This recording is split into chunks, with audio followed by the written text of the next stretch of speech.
Señoras y señores, bienvenidos a su programa Reporte Roemer. Una de las esencias y los códigos culturales del Proyecto 40 es activar la mente. Y este es y ven código, este programa. Este programa lo que pretende es pues ponderar a la gente interesada más que a la gente interesante, mentes curiosas, gente que quiere subir aprendiendo, creciendo y que nos hace pensar sobre los grandes temas. Aquí reportamos ideas que están sucediendo en las ideas universales.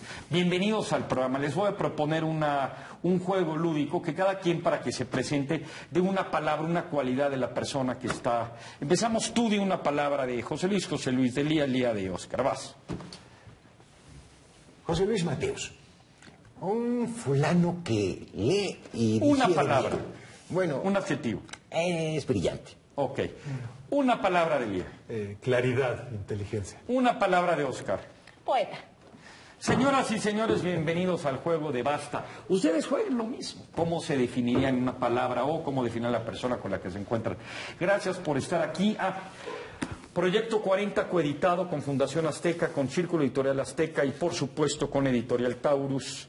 Y, por supuesto, con Conaculta, a quien les agradezco este libro que está a punto de salir, que se llama Move Up, hecho por Clotaire Rapay y su servidor. Espero que les guste, que lo critiquen, que no les guste, que lo analicen, que lo cuestionen, que lo destrocen. Es su libro, está hecho para ustedes.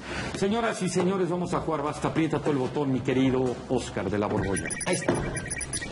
Salen las letras, detendremos el reloj diciendo basta y asociaremos una palabra a la Freud. S. Sí. Hay una palabra en alemán que no existe en español que se llama Schadenfreude. Schaden quiere decir daño, dolor, Freude, gozo, felicidad. Es uno de los temas más importantes de la humanidad y acaba de salir un libro que se llama The Joy of Pain. The Joy of Pain es de los grandes libros que yo puedo recomendar. Y explica que este gusto por generar daño ajeno, donde define el bullying, donde una serie de gente adulta o niña se acerca y destroza a otra persona, se define igual a la envidia del éxito del otro.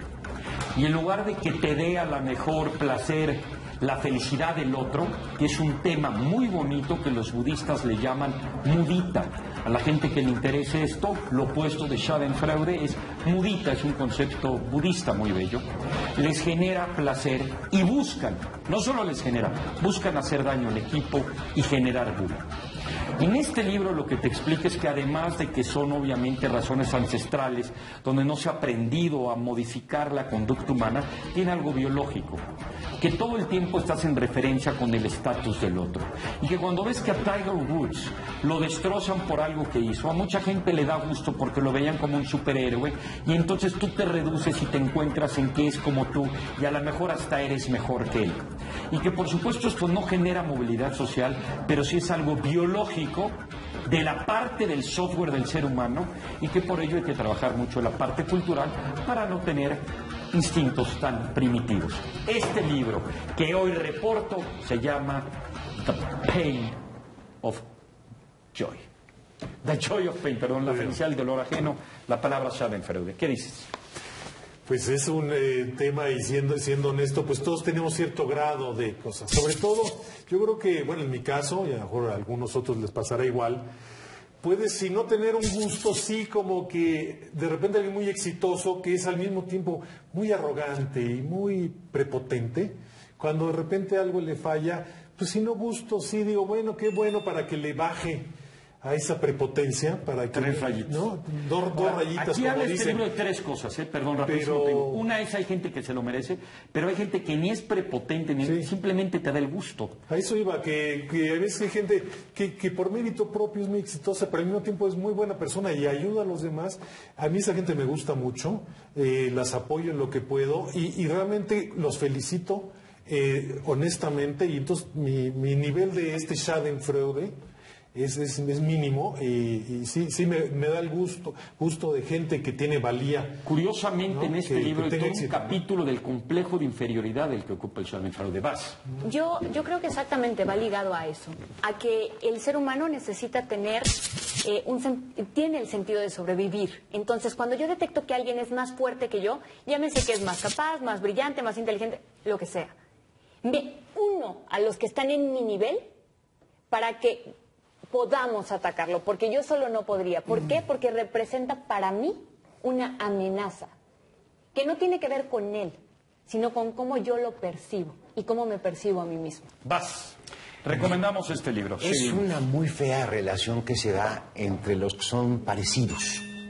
Las personas se juntan por afinidad, ya sea porque viven en la misma colonia, en la misma clase social, el mismo género, y cuando alguna de ellas deja de ser como antes porque sube, es inevitable que el que no sube se sienta despojado porque el otro que era igual que yo subió.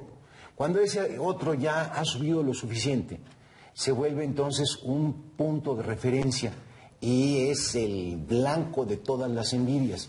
Cuando ese todavía sube un poco más, levanta una animadversión, como la que en algún momento le pasó a Hugo Sánchez, que siendo un muy buen futbolista, no lo querían, o como le sucedió también a Carlos Fuentes, que siendo muy buen escritor, se le encontraban toda clase de problemas para... Es curioso porque aquí el ejemplo que pone este libro sobre todo es Tiger Woods o actores muy famosos en Estados Unidos, donde los ves como superhéroes y el morbo también juega con esto, que no son de iguales, pero que también pasa con iguales.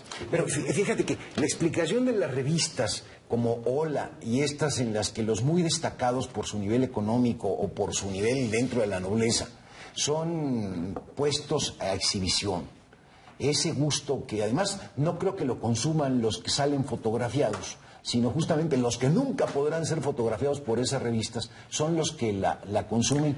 Es enterarse de las tripas y las entretelas bajas de ese que sí está destacado para darse un gusto. Pero muchas veces rápido puede algo? estar arriba. Vamos. La persona puede estar arriba y cuando ve que otro está subiendo a su nivel y detecta en él que podría brillar más que él, de todos modos ataca.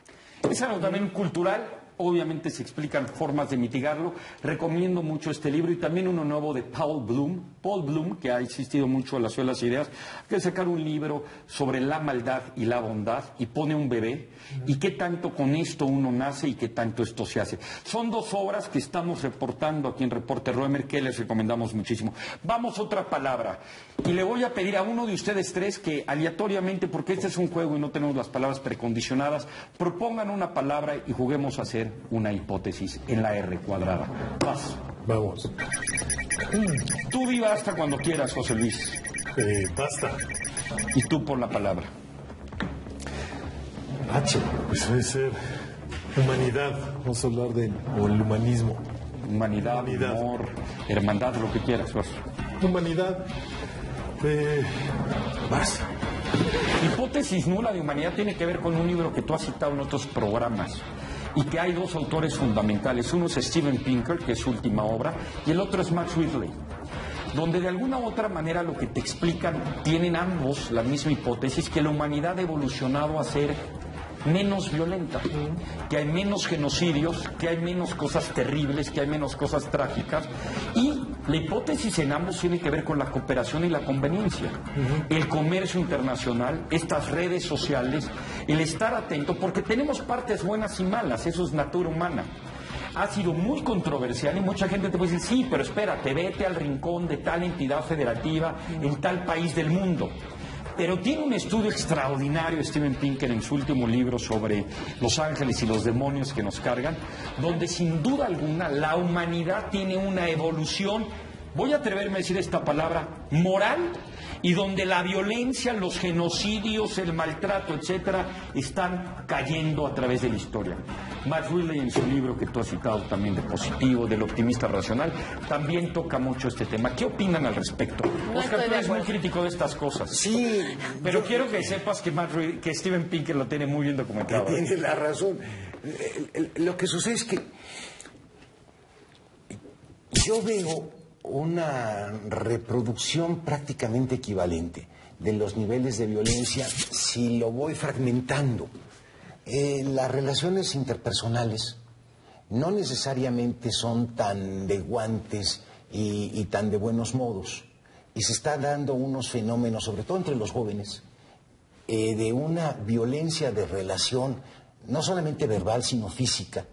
Cuando veo los desniveles económicos que provocan lo que platicábamos en algún otro programa de envidias y demás, y veo que no solamente se dan robos, sino robos con saña, con odio, o cuando veo las ¿Crees que esto desproporciones es más hoy que económicas, antes? los actos terroristas, lo que sucede dentro de las comunidades que están bajo el crimen organizado. Nadie dice que no ha desaparecido, pero en términos históricos...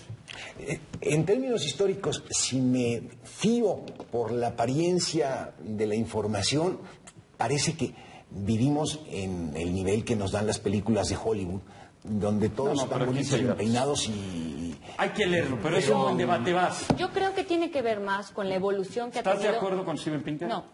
Ok. Con los sistemas bélicos. ¿Por qué?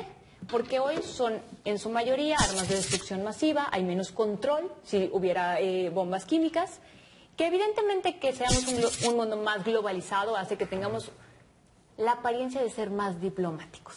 Nos damos de una manera distinta. Y ya no es tan fácil ir y bombardear un país porque ahora no sabes con qué te va a atacar y tienes que ser mucho más cuidadoso. Pero no creo que tenga que ver con una evolución, sino con un temor, que es muy distinto. Sí, bueno, yo obviamente coincido con Steven Pinker, porque no es coincidir con Steven Pinker, ahí están los números y los datos. Hay que entender de qué estamos hablando. Es un comparativo del mundo de hoy comparado con hace un siglo, hace 3 siglos, hace 1000 años, hace 2000 años. Por poner un ejemplo, en la Edad Media, pues a lo mejor venía una peste y se moría 1/3 de la población de Europa y el nivel de asesinatos era 10 o 100 o 1000 veces mayor que ahorita. Ahí están los números, ahí están los datos. Hay civilizaciones o culturas como los Yanomamo, que son muy, muy estudiadas por Napoleón Chagnon y otros gentes muy destacadas, en donde la mitad de los hombres eran muertos en manos de los otra mitad. Si eso ocurriera en la civilización ahorita, es como si hubiera pues 1.500 millones de asesinatos al año. Sí, yo realmente creo, y se lo digo a Oscar... Y eso no ocurre. Entonces, cuando hablan de... Son 10, 15 asesinatos por 100.000 habitantes. Nunca se habían visto números tan ridículamente bajos. Y la tendencia eso es una cuestión matemática, y ahí están los datos. Y la pregunta es ¿por qué? Que esa es la que trata de contestar el libro. Ahora, y también Matt Friedman. Y Steven Pinker está muy consciente de que la percepción es justamente la opuesta y que todo el mundo, esta hipótesis nula, la va a rechazar de entrada porque estamos contaminados por los noticieros, que estamos viendo una infinidad de cosas. Hollywood te haría parecer de que hay más violencia. A mí lo que me sorprende es lo opuesto. ¿Cómo es posible que seamos tan pacíficos y que haya tan poca violencia? Compara con los chimpancés, otras especies. Somos millones de gentes que interaccionamos todos los días y no nos matamos unos a otros. Vamos por las calles y nos metemos un metro como el de la Ciudad de México, 5 millones diarios y no nos estamos matando. Steven Pinker pone ese ejemplo que en un avión, si metieras en un número de chimpancéses, cuando llegase a su territorio final, pues estarían todos. Ahora, este es un gran debate y por supuesto no solo son las películas de Hollywood. En el siglo XX vivimos genocidios muy fuertes, ¿no? Genocidios en Timor del Este, genocidios en la época nazi, genocidios con Stalin, etcétera, etcétera, en África, etcétera. Entonces también lo tenemos muy reciente. Este es un comparativo histórico muy interesante. También el comercio internacional, las redes sociales y la teoría de juegos de los beneficios juegan un papel fundamental. Vamos a otra palabra, ¿les parece? Pero tú antes quieres decir algo rápido, vas. Una sola cosa. La desproporción en la concentración de la riqueza es tan diametralmente opuesta que es una forma de ejercer violencia sobre infinidad. Qué bueno que sacas ese tema, porque también allí hay un tema de desigualdad, de qué tanto se ha acrecentado en términos relativos o absolutos. Y por ejemplo te quiero compartir de que en términos absolutos el rey del siglo XVI tenía menos beneficios, derechos, comodidades, que hoy una gente con muy, muy pocos recursos del siglo XXI. Empecemos por la luz, por el agua potable, por etcétera, en el número de cosas. Entonces, este es otro... Pusiste un tema muy importante, caray. Sí. Señoras y señores, se nos acabó el tiempo. Dejémoslo para otro reporte, Roemer. Y por supuesto que es una violencia. Quédese aquí en su proyecto, Proyecto 40. Esta semana, de hecho, quiero compartirles que la Fundación Richard Dawkins le otorga el premio más importante de su fundación a Steven Pinker, con los pensadores más importantes. Lo pueden ver en YouTube. Gracias.